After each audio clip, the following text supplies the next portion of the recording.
Coogs House. All right, the Houston Cougars lost their top running back to the Colorado Buffalo, but it looks like they may get to see him on the field in an opponent's jersey weirdly soon enough.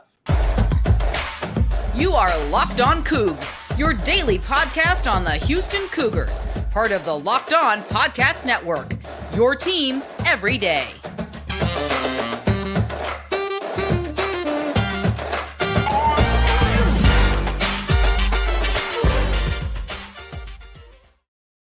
Welcome to Locked On Cougs, the daily podcast about your Houston Cougars. I'm your host, Houston-born teacher and coach, Parker Ainsworth, to break down all things Cougs.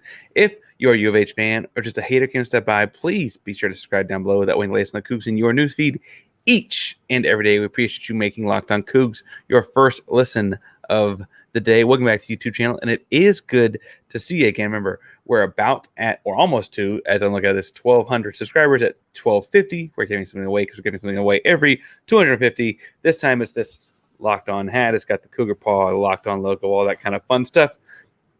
Nike Dry Fit hat going away to someone at 1,250. So subscribe so we get there. Then like and comment on the videos to let us know that you are in. If, after hearing us talk some about Pac-12 teams coming to the Big 12, if you want to hear us, we're going to talk some about fluctuations in the football roster. And then in our third segment, we're going to kind of hint at some places to look for more fluctuations to keep on happening. If after all that, you're like, I'm kind of done with football for the day, and you want to comment something down below to be entered, tell us if you think water is wet. All right. So in today's episode, in the first segment, like I said, I want to look at how teams like Washington State are giving us hints and indications that Colorado could be very quickly moving to the Big 12, meaning Houston would get to play one Alton McCaskill. The second segment, we're going to talk about some guys both leaving and coming into the football program. I got some exciting stuff there. And then the third segment, kind of where to look at based on what we've heard from our recruiting experts and what the moves indicate. So first, let's jump on in with what's going on. First with Washington State, then how that ties to Colorado, which ultimately leads to us getting to play Alton McCaskill once again. So Washington State on Wednesday, May 24th, publicly is facing financial trouble. They put a pause on, quote, all non-essential purchases, travel, and new professional development within the athletic department. Those are things that cost money. The Pac-12 is on the hook for $50 million in overpayments as it currently stands. Obviously, some of that is going to get extended to all Pac-12 member schools, including one Washington State, is the start of this segment here. Part of that is because the relocation of the Pac-12 headquarters cost more than originally budgeted. That's a Larry Scott decision dating back to 2021. They moved all of the offices to downtown San Francisco. $92 million, of course, of 11 years of rental fees there. This is also in the middle of COVID. And if you remember things about California and COVID and the pandemic, that means that those offices they were renting were empty. All of that work was being done remotely instead of in the offices they were paying $92 million for. He would later be let go in 2021. And because of that, there's also, I guess, some big bill paid that needs to be paid to Comcast for about $50 million of the conference. Once you start chunking out each of those bits per school, you get to see how Washington State is currently in a little bit of trouble. Washington State has publicly said that they have spent more than their athletic budget for the 2022-2023 school year, and not even all of those expenditures have been documented. They are in the red, very, very literally. I don't mean to wish poorly on another program, but in looking at this, what's interesting is this is kind of looking like a window into what several Pac-12 programs may be realistically dealing with. That's all because Pac-12 schools owe some money for these different things. And Andrew Marchand reports that they may not be about to be getting the money to pay off some of those credit bills in their next TV deal that they would be hoping on. There's still no, as of so 23rd was Tuesday. As of the 23rd, Marchand reported that there were still no substantive talks between the Pac-12 and ESPN at that time, and ESPN would be the big dollar figure to get some of that credit paid off. Not looking like that's happening. The reason this pays off for the Big 12 and Colorado is because, every school has different expenditures, and Washington State, I should say, has just been very public with theirs this week. But that Cal Berkeley has this expensive stadium financing deal because it's in the hills of Berkeley, California, right? Colorado, worth pointing out, on top of those other expenditures, just hired this pretty famous football coach you might have heard of named Deion Sanders. Now, I say that to say that when he was hired, the AD at Colorado, when asked about how he was going to pay that, said, "We're going to get the money," implying that they did not yet have the money, right? And so if the Pac-12 is charging and putting these people on credit within the conference, and they were already going to have to put like money into Deion's pockets that they don't have themselves, that's all circulating to be this big issue where Colorado very realistically may say, like, look, we've got to move to the Big 12 sometime next, like very near future, just to make sure our bills get paid, or that the credit line we've got extended knows that it will be paid in the near future once they get that Big 12 money. Now, Brett McMurphy, a reporter, indicated that Colorado may be the first to go culturally as far as the Four Corner schools go, because everyone kind of assumes at some point those Four Corner schools are going to get and take an offer if the Pac-12 does implode. He thinks it's Colorado from a culture fit. Colorado was in the Big 12 once upon a time. Colorado is somewhat directly between BYU and the rest of the conference. It's literally a state you'd be flying over in all of your travel there, right? It's, for what it's worth, Colorado Boulder is closer to Lubbock, Texas than a lot of the conference is currently, right? Like, it makes a lot of sense in that instance. For what it's worth, and this is more of a sidebar conversation and doing some research here, Big Ten school presidents, like the guy in Nebraska, Ted Carter, former Big 12 school in Nebraska, has openly talked about how like the Big Ten is also looking at the Pac-12, and when the Pac-12 falls apart, they're going to go poaching as well. This is not just Big 12, news. It's national news in a lot of ways. The way this ties to Houston, though, is Houston's got beef with Colorado right now over this Alton McCaskill deal because of the way that whole thing went down. You remember Alton McCaskill, American Athletic Conference newcomer of the year as a freshman, running back, tremendous season around the football, hurt that spring, misses his entire sophomore year, has really heartwarming moment where he gets the fans to help GoFundMe with some stuff to help pay off things because he wasn't going to get the NIL money he thought he might without being on the field and incentives and all of that. Misses his sophomore season, is looking great in spring football, and then out of the blue, to the point where it shocks Dana, shocks a lot of the team, shocks a lot of guys on the inside and in the know, Alton McCaskill says he's in the transfer portal. And within literal minutes of him in the transfer portal, you hear that Alton McCaskill's name is being tied nationally from national reporters to Colorado and one Deion Sanders. And then a couple weeks go by, and sure enough, he commits to one Colorado and Deion Sanders. And this is mostly a rivalry between like you, me, the guy sitting next to you, those buddies of yours from your class of 2009 or what. Like, everyone's got their ties, and that's really who the rivals are between. I don't know that there's that many hard feelings between the team and Alton at all. Cam Johnson kind of burned the bridge on his way out. Maybe a little different, right? Cameron had his words on Twitter. We talked about the Twitter finger a few episodes back. However, as far as Alton goes, this may just be something we feel, but it would be really nice for you and I to see Houston line up and beat a mediocre or worse Colorado team on the football field in 2024. I have to say that I do think Deion can build a heck of a program there. He can build the program. Whether he wants to pull it in or not, the NIL money is following him just because those brands want their brand next to his name and face, right? But it's interesting that the latest news is telling us that the Pac-12 situation, just in looking at Washington State, may be super dire, and that other people, not just me, are extrapolating that dire situation for Pac-12 schools may make this Colorado to the Big 12 thing happen while Alton McCaskill is on campus there at Colorado and as early as 2024, right? So like, you may actually get a chance to play him once again, and what'll be at least a fun rivalry to discuss on this show, even if the guys are dapping each other up and having a good time about it. Frankly, as long as he's not playing Houston, I'm the kind of guy that typically likes to wish the guy the best. But if we were to play each other, it'd be nice to like hold him to 0 yards rushing and a couple fumbles. I would enjoy that as well. Now, I say that to say that this is something to watch over the next couple of weeks. We will probably have at least one or two check-ins on this as things go in the next couple weeks.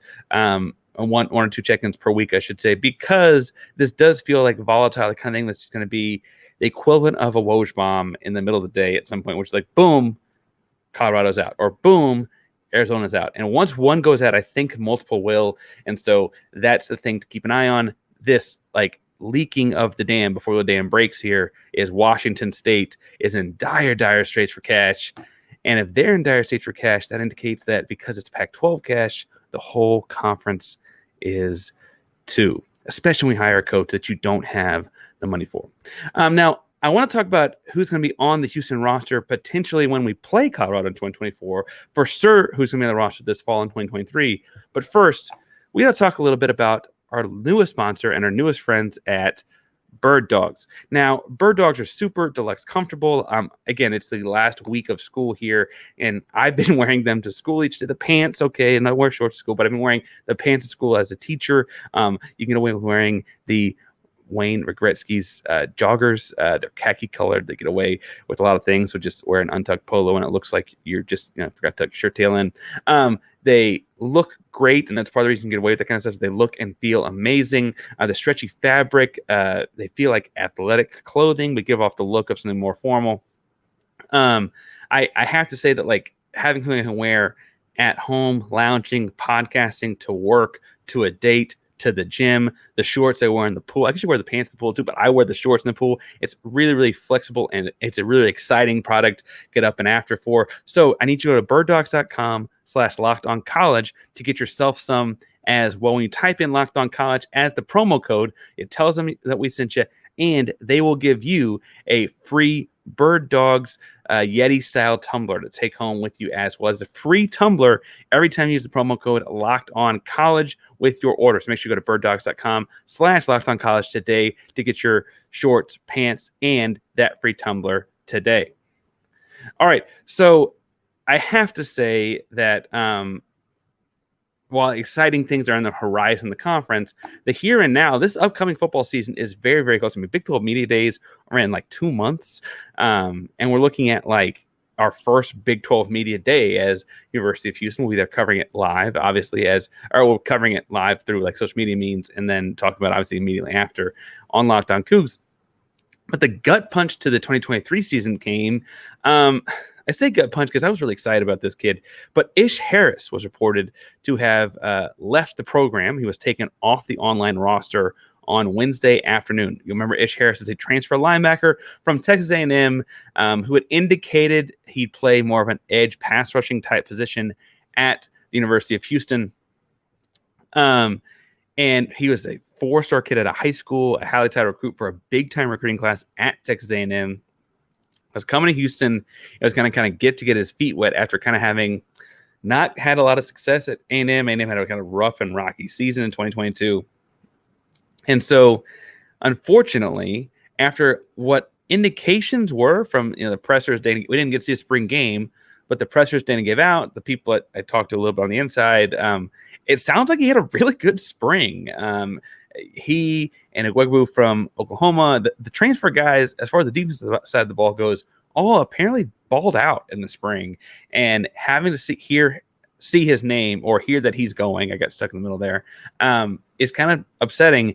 And I got a couple theories here. One, it was quickly reported that he's going to junior college. And when I see a guy that was playing well and a 4-star kid transferring to a junior college after having just transferred into Houston, my mind goes to grades. And I don't mean that to be dismissive of Ish Harris, because ultimately these kids do need to get some classes and educate like that. They need to get that done too, right?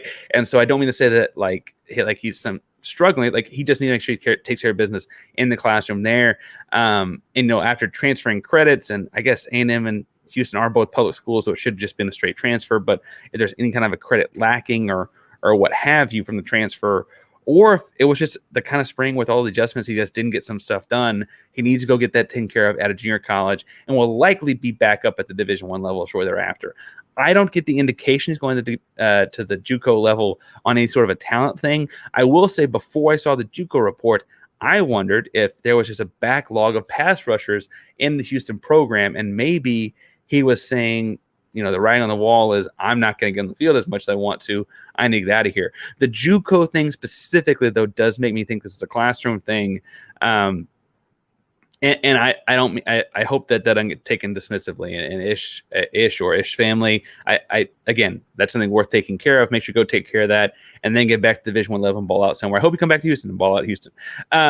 But if it's just for the pass rushing backlog of guys in the roster, I will say that's also kind of a good sign for Houston, because Nelson Caesar, Gwegbu I mentioned earlier. I mean, even if we can get more snaps at Jamari Caldwell this year, at the 3 technique, like suddenly Houston looks really good at the defensive lines. But surprise, it's Houston, Brian Early, Sac Avenue. Those things happen.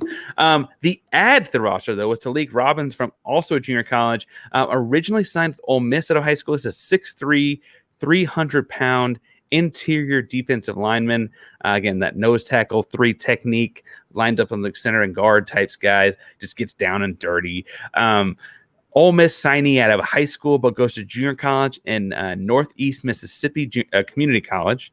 And what I think is interesting is this is not the first, but one of the first couple of transfers in or from community colleges, junior colleges that we've had. And if you remember, a few weeks back, we had Brian on. Brian is the national recruiting guy we pulled on, and he mentioned that Houston is kind of the sleeping giant because of the recruiting ground they've got, the way Dana hit the JUCO route, and like going to the Big 12 financing and stuff like that would be big things for Houston. Go back and check that episode out. Brian did a great job breaking it all down from a national level, so it's not just my Houston biased eyes. Like, it's also him at a national level talking about it. But he mentioned that the next step would be to get better for next season, to hit the state of Mississippi, to hit northern Florida, to get some of these JUCO guys.